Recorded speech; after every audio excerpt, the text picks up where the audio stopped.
Assalamualaikum warahmatullahi wabarakatuh. Perkenalkan, saya Nong Ayu Trianti Utami Hakim, dosen Program Studi Ilmu Pemerintahan FISIP Universitas Terbuka. Dengan NIDN 001 001 9003. Mata kuliah yang saya ampu adalah Birokrasi Indonesia, Hukum Tata Pemerintahan, Ekonomi Pemerintahan, dan tugas akhir program. Saya akan menjelaskan pernyataan diri dosen dalam unjuk kerja Tridharma Perguruan Tinggi atau PDD UKTPT sebagai salah satu syarat sertifikasi dosen. Pada kesempatan kali ini, bidang pengajaran yang akan saya lakukan adalah mata kuliah IPEng 4317, Birokrasi Indonesia.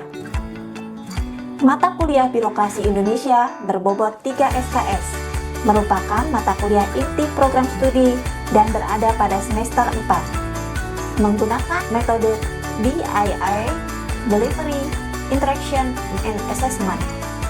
Mata kuliah Birokrasi Indonesia menyajikan materi mengenai pengertian dan teori klasik tentang birokrasi, teori modern birokrasi, birokrasi masa kerajaan dan masa pemerintahan Hindia Belanda, hubungan antara birokrasi dengan kelompok strategis, perubahan sosial, sarana pembangunan, dan pembangunan ekonomi, serta masalah-masalah birokrasi di Indonesia. Setelah mempelajari mata kuliah ini, mahasiswa diharapkan mampu menganalisis konsep dan permasalahan birokrasi di Indonesia. Sementara, capaian pembelajaran mata kuliah atau sub-CPMK antara lain, mahasiswa dapat memahami pengertian dan teori-teori klasik birokrasi, mahasiswa dapat menganalisis konsep birokrasi modern, mahasiswa dapat mengemukakan birokrasi Indonesia masa kerajaan tradisional, mahasiswa dapat mengemukakan birokrasi masa pemerintahan Hindia Belanda, mahasiswa dapat menganalisis birokrasi dan kelompok strategis, mahasiswa dapat menganalisis birokrasi dan perubahan sosial, mahasiswa dapat menganalisis birokrasi sebagai sarana pembangunan, mahasiswa dapat menganalisis birokrasi dan pembangunan ekonomi, serta mahasiswa mampu menganalisis masalah-masalah birokrasi di Indonesia. Pembelajaran dilaksanakan dengan menerapkan pendekatan student-centered learning. Di antaranya, akan dilakukan melalui metode penugasan CAS method. Penilaian dilakukan melalui kehadiran, penilaian partisipasi, dan penilaian tugas. Pembelajaran dilaksanakan secara online atau dalam jaringan, serta secara sinkronus melalui Zoom, dan asinkronus melalui Learning Management System atau LMS. Penilaian mata kuliah secara menyeluruh, yaitu tutorial berkontribusi 30% dan ujian akhir semester atau UAS sebanyak 70%. Berikut kami sampaikan video pembelajaran mata kuliah Birokrasi Indonesia. Selamat menyaksikan. Baik, bismillahirrahmanirrahim. Assalamualaikum warahmatullahi wabarakatuh. Waalaikumsalam warahmatullahi wabarakatuh. Kita berjumpa lagi pada pertemuan yang ke-10 ya untuk sesi tutorial. Ya, setelah minggu lalu kita menjelaskan tentang birokrasi dan kelompok strategis. Jadi minggu ini Ibu langsung aja izin share screen. Ini dia. Kita akan membahas tentang birokrasi dan perubahan sosial. Ini merupakan materi inisiasi dari mata kuliah Birokrasi Indonesia atau IPEng 4317. Selanjutnya, untuk capaian pembelajaran sesi ini, diharapkan mahasiswa dapat menganalisis birokrasi dan perubahan sosial. Nah, secara khusus, setelah mengikuti kegiatan tutorial ini, mahasiswa diharapkan mampu untuk menjelaskan pengertian dan faktor-faktor penyebab terjadinya perubahan sosial. Kemudian menguraikan birokrasi masa revolusi, birokrasi parlementer, dan birokrasi terpimpin. Dan mohon maaf, dan demokrasi terpimpin. Yang ketiga, diharapkan mahasiswa dapat menganalisis kaitan birokrasi dengan perubahan sosial. Dan kita akan menggunakan bahan ajar utama, yaitu buku materi pokok IPEng 4317, Birokrasi Indonesia, edisi 3, modul 6, KB 1 dan 2. Teman-teman sudah baca BMP-nya ya? Sudah, Bu. Sudah, siap. Sudah, Bu. Baik, sebenarnya apa sih yang dimaksud dengan perubahan sosial? Ada yang bisa jelaskan nggak sih apa itu perubahan sosial? Atau mungkin kan teman-teman dalam kehidupan sehari-hari melihat apa itu perubahan gitu. Nah, Ibu mau dengar dari teman-teman untuk mengemukakan apa itu perubahan. Karena perubahan itu terdiri tidak terlepas dari yang namanya adanya perubahan sendiri, change, pembangunan, development, kemajuan, progres, dan evolusi atau evolution. Nah, dari empat ini, saya minta satu orang mungkin menjelaskan tentang perubahan. Apa itu perubahan? Siapa yang Izin, Bu. bersedia? Oh ya, Saya ingin silakan. menjawab. Yes, dengan siapa ini? Saya Noval ya? Noval, Bu. Iya, Siap, Bu. siap. Silakan Noval. Perubahan sosial merupakan perubahan yang terjadi pada lembaga-lembaga masyarakatan di dalam suatu masyarakat yang memengaruhi sistem sosialnya, termasuk di dalamnya nilai-nilai, sikap, dan pola perilaku di antara kelompok-kelompok dalam masyarakat. Baik. Ibu, izin. Bagus sekali, perubahan sosial secara menyeluruh ya yang disampaikan oleh Novel itu bagus sekali. Nah, Ibu sekarang mau tanya yang teman-teman. Jadi kalau misalnya Novel tadi langsung ke perubahan sosial yang kelembagaan ya. Nah, kalau misalnya perubahan itu sendiri atau change nih, yang perubahan itu sendiri apa sih? Nah, Siti silakan, mungkin Siti mau menyampaikan.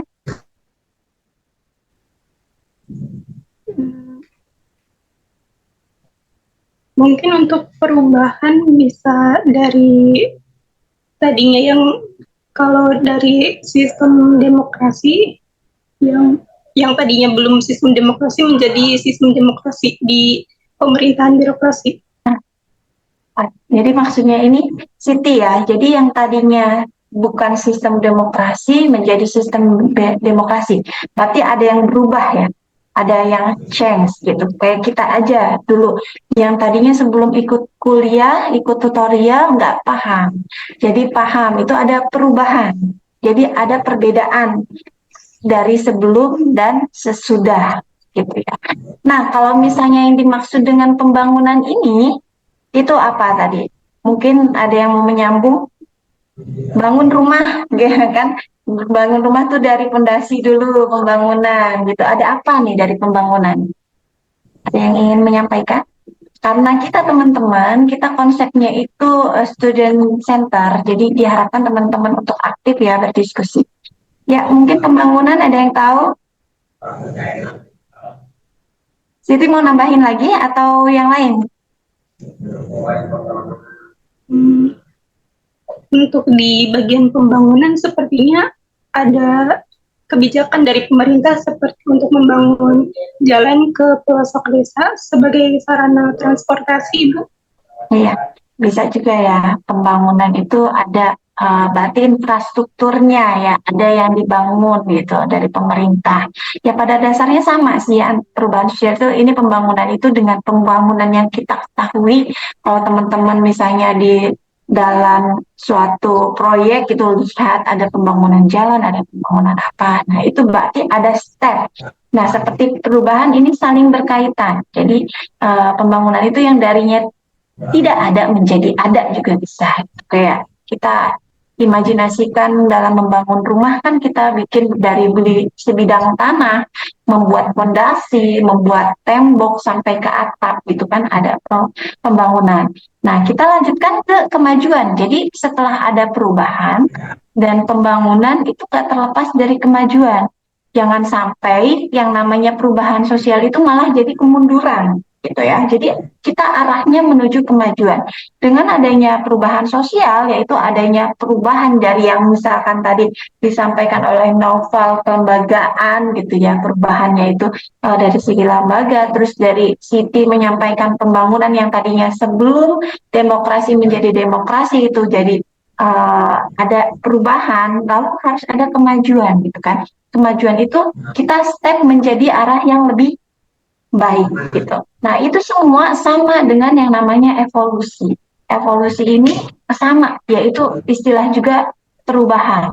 gitu, tapi dalam jangka waktu yang lama. Itulah yang namanya perubahan sosial. Kalau di dalam masyarakat, itu perubahan itu ada yang bisa contohkan nggak perubahan sosial di dalam kemasyarakatan, dalam kehidupan kita sebagai warga negara Indonesia, gitu, di dalam masyarakat atau sebagai individu. Nah, misalkan Zidan sebagai mahasiswa UT, gitu ya, melihat di daerah seperti apa, di lingkungannya Zidan seperti apa gitu. Ada yang bisa kasih contoh nggak tentang perubahan sosial ini? Mungkin Zidan belum bicara nih Zidan.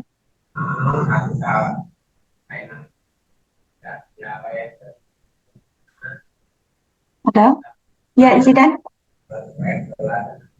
Atau yang lain mau memberikan contoh perubahan, salah satu contoh perubahan sosial yang paling sederhana di rumah juga nggak apa-apa. Apa di Baik Bu, lingkungan? izin Ya, silakan. menanggapi terkait perubahan sosial yang ada di masyarakat. Mungkin untuk salah satu contoh simpelnya mungkin seperti budaya-budaya yang semisal di suatu daerah itu sebelumnya masyarakat yang khususnya itu asli pada masyarakat Betawi misalkan di Jakarta. Kemudian ketika banyak pendatang-pendatang dari wilayah lain, terjadi perubahan-perubahan sosial seperti tata cara berkomunikasi, kemudian tata cara bergotong royong yang dibawa dari daerahnya masing-masing, kemudian diakulturasikan jadi budaya yang sifatnya non resmi di wilayah tersebut begitu, Bu. Mungkin seperti itu contoh simpelnya.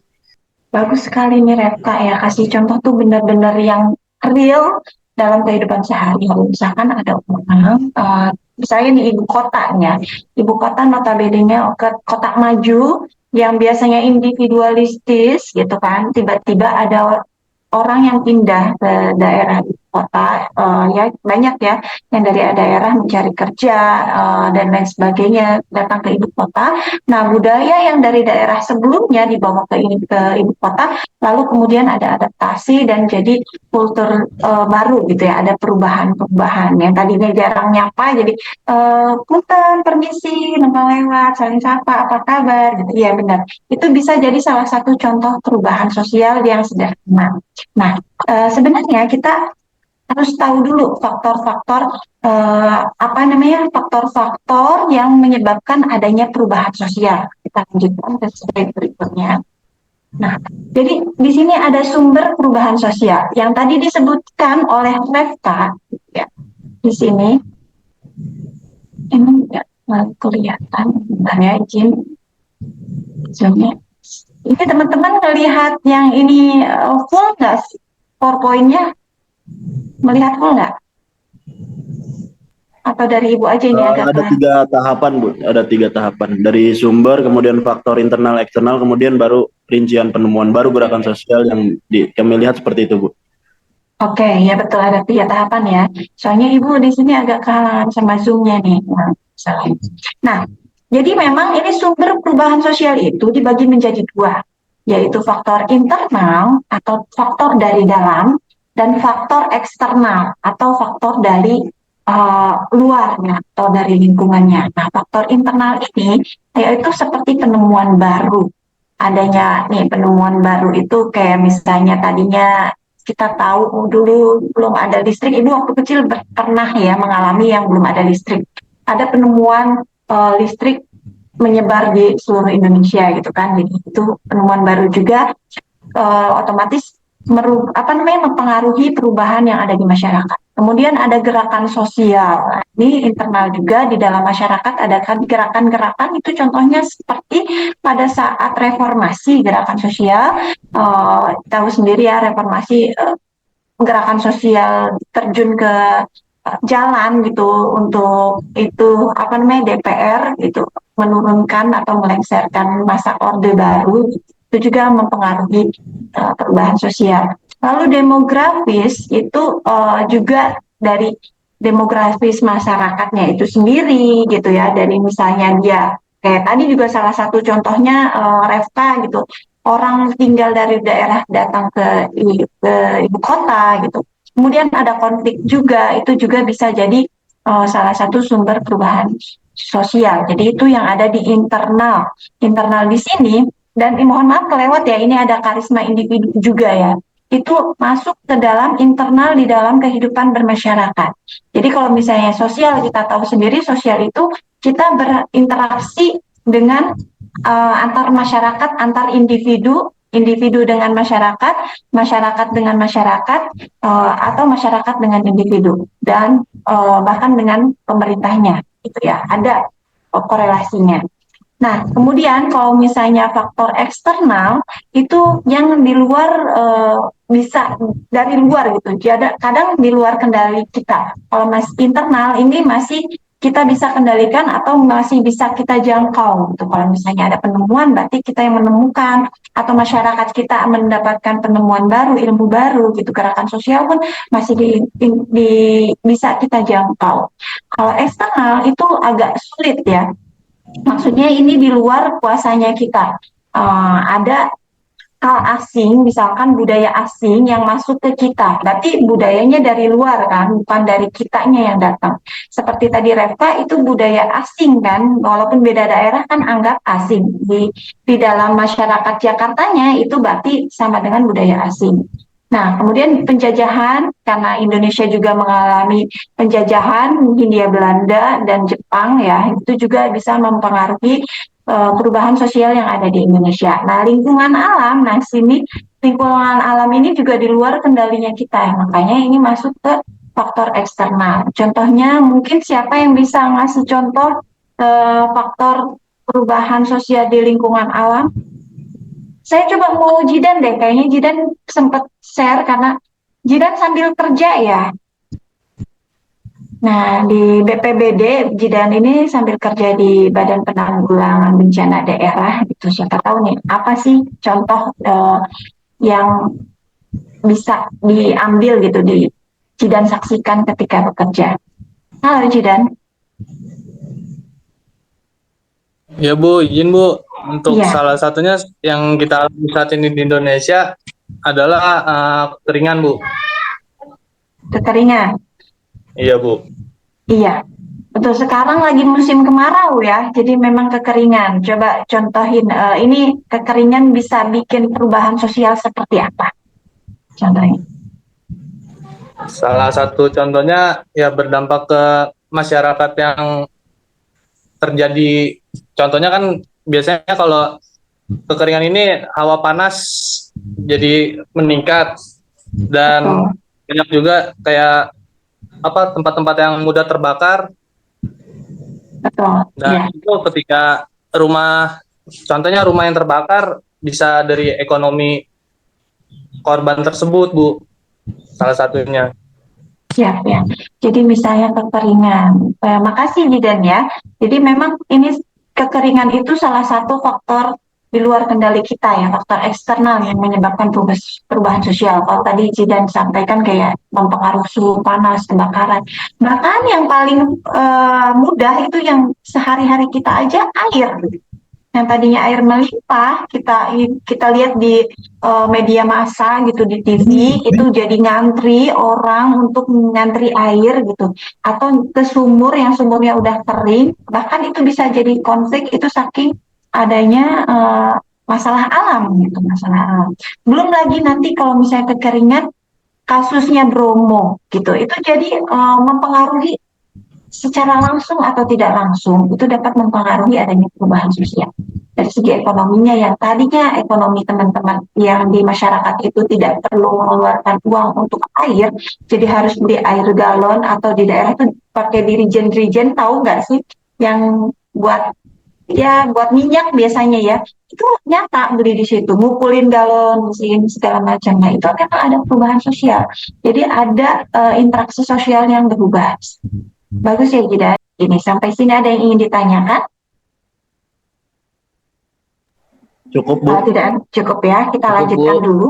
Cukup. Kita lanjutkan. Nah, kita balik ke birokrasi dan perubahan sosialnya gitu. Seperti apa sih birokrasi dan perubahan sosialnya?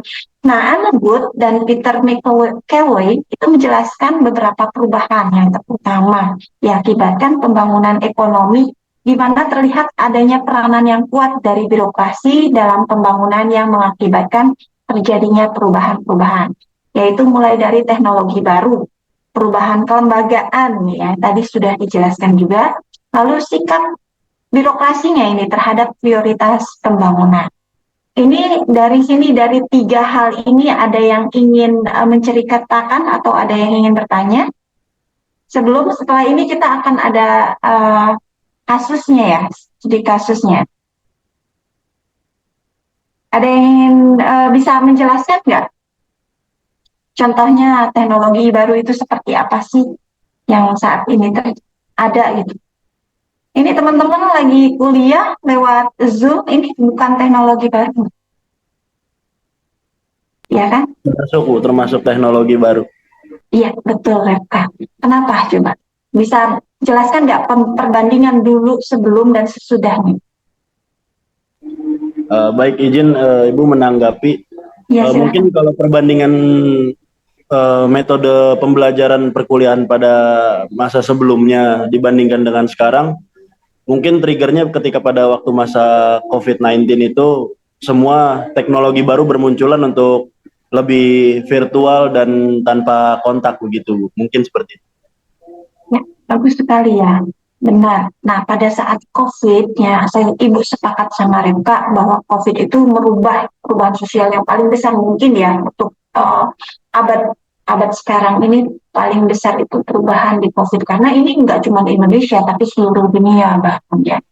Jadi ketika adanya COVID-19 yang tadinya tatap muka, semua berbondong-bondong menggunakan media, menggunakan teknologi untuk berkuliah gitu ya. Itu jelas sekali. Bahkan bukan perkuliahan aja, nah birokrasi juga, layanan kepada masyarakat, birokrat. Teman-teman udah pernah pernah mengurus KTP, SIM, gitu, kakak dan lain sebagainya, itu kan ada pelayanan publik gitu ya, birokrasi yang memberikan pelayanan publik yang tadinya ngantri mengular di kantor kelurahan segala macam, sekarang langsung ke digital, sistem antrian, sistem jemput bola dan lain sebagainya. Itu jadi salah satu contoh hubungan birokrasi dan perubahan sosial, adanya teknologi baru. Walaupun tadi sumbernya mungkin dari alam ya, COVID-19, tapi kalau misalnya belum ada penemuan laptop, media gitu ya, Zoom-nya, Zoom meeting, Teams dan lain sebagainya, itu masuk ke kategori baru. Nah ini ya, tadi bagus sekali Reka. Kita lanjutkan karena sesi ini teman-teman dapat tugas ya di LMS-nya. Nah, Ibu mau kasih kasus gitu. Nanti teman-teman kerjakannya di LMS ya. Ini teman-teman bisa baca juga sendiri.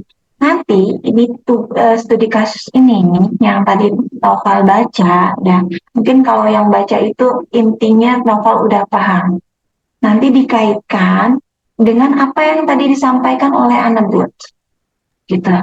Ya, Bu. Dan teman-teman itu bisa buat satu paper ya, dan pakai bahasa sendiri gitu ya, karena ini tadi relate sama yang tadi disampaikan oleh Reka pada saat COVID-19 gitu.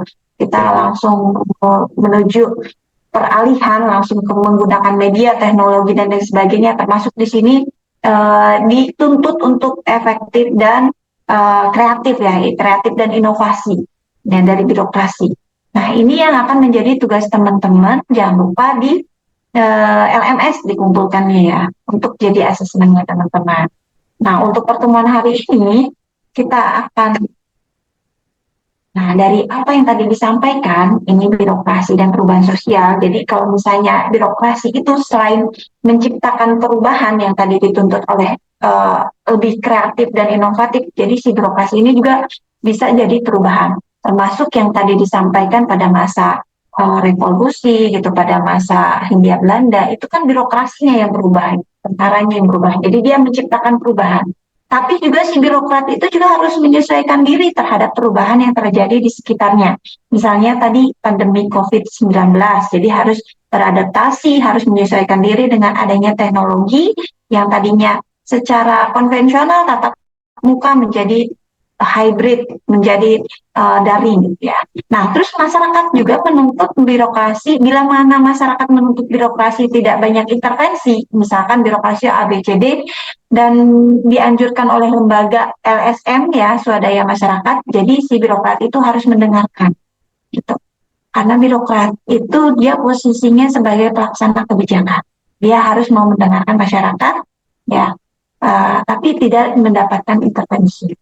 Nah, bila sekarang kalau teman-teman lihat kan partai politik juga ya, karena tadi membahas tentang demokrasi, dia berkiprah untuk terciptanya perubahan melalui lembaga perwakilan rakyat atau DPR. Jadi kalau mau ada perubahan secara kelembagaan, sistem, kebijakan itu melalui DPR, tapi kalau birokrasi itu harus bersikap arif dan bijaksana. Kenapa demikian? Karena memang sebagai pelaksana kebijakan. Peran birokrasi ini harus dipegang oleh birokrasi adalah melayani masyarakat dan memegang komitmen bahwa tugas utamanya adalah mewujudkan cita-cita negara, yakni kesejahteraan masyarakat. Jadi apapun perubahan sosialnya, si posisi birokratnya ini tetap sebagai pelaksana kebijakan dan pelayan masyarakat. Tuh, sampai sini ada yang ingin ditanyakan? Karena ada yang ingin disampaikan, teman-teman? Kita juga terbatas oleh waktu ya.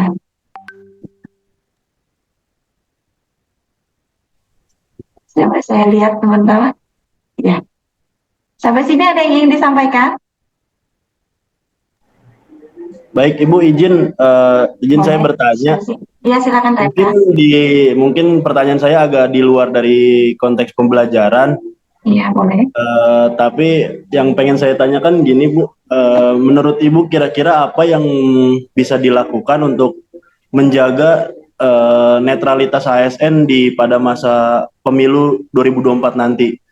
Yang saya maksud netralitas ini kan bukan berarti tidak memihak gitu, tapi bagaimana caranya agar ASN-ASN di birokrasi pemerintahan ini dapat tetap netral dalam melayani masyarakat gitu. Karena kan tadi yang seperti Ibu sampaikan, tugas utama dari birokrasi itu kan melayani dan mewujudkan cita-cita negara, yaitu kesejahteraan rakyat, Bu. Seperti itu, Bu. Mungkin itu pertanyaan saya. Bagus sekali ya. Mungkin teman-teman lain ada yang ingin menanggapi sebelum Ibu tanggapi? Ada nggak? Malu-malu. Baik, kalau nggak ada gini ya.